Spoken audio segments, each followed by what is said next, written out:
Bonjour. Donc Patrick Bouchin, président de la société Evatech. Donc merci de nous donner l'occasion de présenter la société. Je vais vous laisser passer les slides. Donc slide suivant s'il vous plaît. Donc je vais vous parler d'efficacité énergétique et plus précisément de conversion de la chaleur perdue ou chaleur fatale en électricité avec un procédé que l'on développe qui s'appelle le Turbosol. Slide suivant. Evatech est une petite société, nous sommes une dizaine de personnes, nous sommes situés dans la Drôme. On a commencé à travailler sur le stockage de la chaleur, matière à changement de phase, thermochimie, et aujourd'hui on est vraiment focalisé sur la conversion des rejets thermiques industriels en électricité qui sera autoconsommée sur le site. Slide suivant. Juste rappeler quelques ordres de grandeur, les enjeux. Si on s'intéresse à la chaleur fatale, donc chaleur perdue dans l'industrie en France, et que l'on regarde les travaux menés par l'ADEME, il ressort un gisement de l'ordre de 53 TWh pour des températures valorisables, c'est-à-dire au-dessus des 100 degrés. Alors c'est assez considérable comme gisement, hein, ordre de grandeur, c'est 2 centrales, si je transforme en électricité, c'est l'équivalent de 2 tranches nucléaires EPR ou 1700 éoliennes de 5 MW, etc. Si on remonte d'un cran au niveau mondial, il faut avoir en tête que plus de 60% de l'énergie primaire consommée au niveau de la planète n'est pas utile et est transformée essentiellement sous forme de chaleur. Donc il y a un gisement considérable, il y a un gaspillage énergétique considérable, c'est un enjeu économique, c'est un enjeu écologique également, et malgré ça, il y a relativement peu de réalisations au niveau industriel, parce qu'il y a des technologies qui existent, mais elles sont relativement coûteuses et relativement difficiles à mettre en place avec un temps de retour sur investissement un peu long. Slide suivant. Donc tout l'enjeu pour nous, c'est de dire est-ce qu'on est capable de développer un nouveau procédé qui a pour intérêt principal d'être très robuste, très simple, très low-tech et ne posant pas de problème de type réglementaire. Donc, vous avez le schéma du procédé. C'est assez original. On est les seuls à faire ça au niveau mondial aujourd'hui. On va capter la chaleur fatale, la chaleur perdue dans les fumées avec deux échangeurs. On va chauffer un fluide qui est en rouge sur le schéma, qui est de l'huile. Et c'est de l'huile végétale qui va rester à l'état liquide, qui va nous permettre de récupérer les hautes températures. C'est un fluide caloporteur. On va récupérer les plus basses températures en vaporisant de l'eau. C'est le circuit bleu. Et on va venir mélanger cette huile qu'on a fractionnée avec la vapeur et détendre cette vapeur dans une tuyère. Quand on détend la vapeur d'une pression de l'ordre d'une quinzaine de bars à la pression atmosphérique, la vapeur accélère, elle entraîne à ce moment-là les micro-gouttelettes d'huile et on transforme comme ça de l'énergie thermique en énergie cinétique qui va être portée par l'huile. Pourquoi est-ce qu'on fait ça? C'est qu'une fois qu'on a de l'énergie cinétique, vous imaginez un jet de micro-gouttelettes à 200 mètres par seconde, on a de l'énergie cinétique et ça va nous permettre d'aller impacter une turbine qui n'est plus une turbine à réaction, mais qui est une turbine de type hydraulique à action, ce que l'on a sur les barrages, type Laval ou Pelton, qui devient très très simple parce qu'elle tourne à 1500 tours par minute, donc très basse vitesse, montée sur des roulements de camions et dans une enceinte à pression atmosphérique.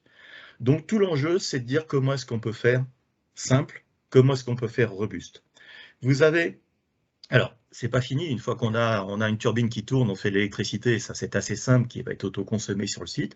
Mais il faut derrière séparer l'huile de la vapeur d'eau et venir recondenser cette vapeur d'eau pour boucler nos deux circuits. Vous avez sur les photos qui sont à droite, à la fois une source chaude qui nous permet de simuler ce qui se passe chez nos clients pour une puissance d'1 mégawatt thermique, et vous avez une image du prototype actuel qui est dans nos locaux et qui fonctionne aux conditions nominales. Slide suivant. Alors, les avantages, c'est quoi de ce dispositif? C'est d'abord de faire quelque chose qui est donc simple, robuste, complètement respectueux de l'environnement parce qu'on a de l'huile végétale et on a de l'eau. On a des pressions assez faibles, des vitesses de rotation faibles. C'est facile de monter en puissance, il suffit de rajouter d'autres injecteurs autour de la turbine. Et donc, on a un temps de retour sur investissement plus intéressant que les technologies concurrentes, tout en facilitant les obligations réglementaires, puisqu'on n'a pas besoin, dans ce type de dispositif, d'être, par exemple, d'avoir une autorisation ICPE. Autre avantage important, c'est que au niveau de la condensation de la vapeur d'eau dans notre cycle, il suffit de condenser de la vapeur d'eau à pression atmosphérique. Donc on a besoin d'une source froide, mais qui en fait va être juste inférieure à 100 degrés. Donc ça veut dire qu'on a un résiduel de chaleur qu'on va pouvoir utiliser, notamment pour faire du chauffage de bâtiments, de l'eau chaude sanitaire, de l'injection dans des réseaux de chaleur, du froid ou du séchage de matières, notamment de combustibles alternatifs. Slide suivant. Donc les marchés qu'on va viser sont des marchés où on a de la combustion, parce qu'il faut qu'on ait des températures de fumée supérieures à 300 degrés. Donc on va s'intéresser vraiment à cette gamme, température de fumée supérieure à 300 degrés, puissance thermique à valoriser entre quelques centaines de kilowatts thermiques et une petite dizaine de mégawatts thermiques, donc ce qui va bien correspondre par exemple à des cimenteries de taille intermédiaire, 1000 tonnes jour. Et on va avoir une production d'électricité qui sera autoconsommée sur le site jusqu'à 1 MW de puissance, avec une possibilité de fonctionnement en cogénération électricité chaud-froid. Donc on vise les marchés que vous avez là sur l'écran, l'incinération de déchets, de biomasse, toutes les industries de transformation, sidérurgie, cimenterie, verrerie, céramistes, etc.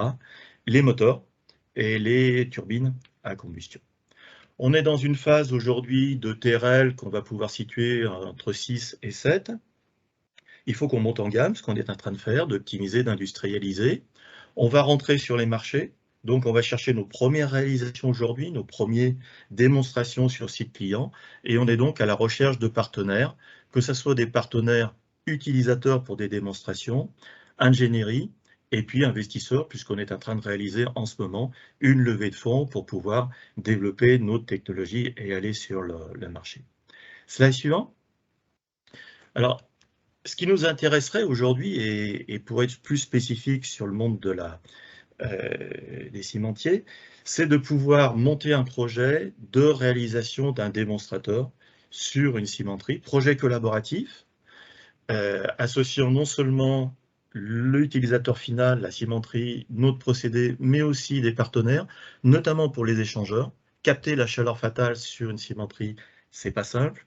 Il y a des risques sur les échangeurs d'encrassement, de corrosion, etc. Donc, avec un partenaire travaillant sur ce sujet-là, nous ne sommes pas fabricants d'échangeurs, donc nous travaillons avec des partenaires, des fournisseurs, et de façon à démontrer tout l'intérêt de ce procédé avec une production d'électricité autoconsommée, mais aussi, ce qui est quand même un avantage de notre technologie, avec une valorisation de la chaleur résiduelle, donc autour des 80-90 degrés, par exemple pour faire du séchage de combustibles alternatifs ou pour faire du chauffage, refroidissement de bâtiments.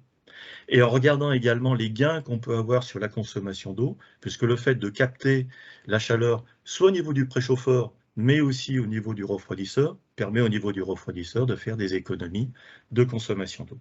Donc vraiment, on est à la recherche du montage d'un projet de démonstration sur site client. Et donc, slide suivant, n'hésitez pas, si vous avez des questions ou si vous êtes intéressé, de me contacter pour qu'on puisse monter ce projet dans le cadre du plan de relance, puisqu'il y a aujourd'hui des dispositifs proposés par l'ADEME pour contribuer à la décarbonation de l'industrie qui sont particulièrement intéressants.